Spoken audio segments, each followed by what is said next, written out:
a great way to show you the relationship between load and capacity, as well as how those factors relate to symptoms and dysfunction, is to use a diagram. And that diagram is called what's in your bucket. So to represent capacity in this scenario, I'm going to draw a water bucket. Alrighty. So here's our bucket, and as I said, this is going to represent our body's capacity. Now, I'm also going to draw a faucet. And that faucet, the water coming out of the faucet, is going to represent load. So as you can begin to see, as we fill our bucket with water, there's going to be more load building up, and there's going to be less capacity over time. And now the top of the bucket is going to represent what we call our symptom threshold. So once we have too much water in our bucket and it begins to overflow out of the top, that's when we're going to start to see symptoms pop up. So now let's say that you're coming into the office and you have ankle pain. And let's say that you've had some previous injury to your ankle, and some of the ligaments that support your ankle have degenerated because of being overloaded for such a long period of time. Degeneration is going to be a more permanent level of water in your bucket because it's something we can't necessarily undo because the tissues have been damaged. So you have the degeneration. Now let's say we determine that you have a severe amount of adhesion built up in your calf tissues. That adhesion is going to be a lot of load in your bucket. And as you can see, our water level is starting to rise.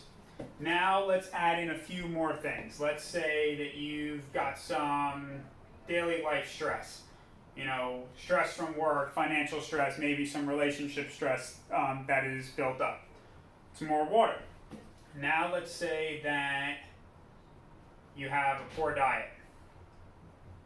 Again, more water in your bucket, and now let's say you're also not sleeping enough and are getting poor quality of sleep. Again, more water in your bucket. So now we go from having a lot of room in our bucket to now we have very little. You know, we don't have much room to work with. Now let's say you decide to go for a 5-mile run. And you're like, okay, I can handle that. But now that 5-mile run is too much and begins to overflow your bucket. So now we've got water coming out of the side. That's now where we're going to start to see symptoms pop up, such as pain, because we've gone over the threshold of what our body can handle. We've exceeded our capacity with too much load. So now what do we do from here? Well, we have to bring down the load. We have to change the relationship so that we have more capacity and less load. So how do we do that? Well, the first thing we can do is we can say, all right, we're going to hold off on running. Okay, we've taken away that load. Now, let's say we work on getting better sleep. Okay, so now we're sleeping for 7 to 9 hours and it's a good restful sleep. Perfect. Now we improve the diet. More fruits and vegetables, healthier options, less inflammation on the body. You can see we're losing water, we're gaining more capacity. We work on stress, mindset, you know, reducing things that are adding stress to our lives. Perfect. And now you come into barefoot rehab and we strip away the adhesion that's there. Look at how much room we've gotten back in our bucket.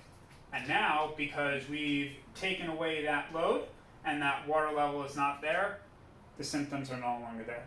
So as you can see, this is a great way to illustrate how load, capacity, symptoms, and dysfunction all work together.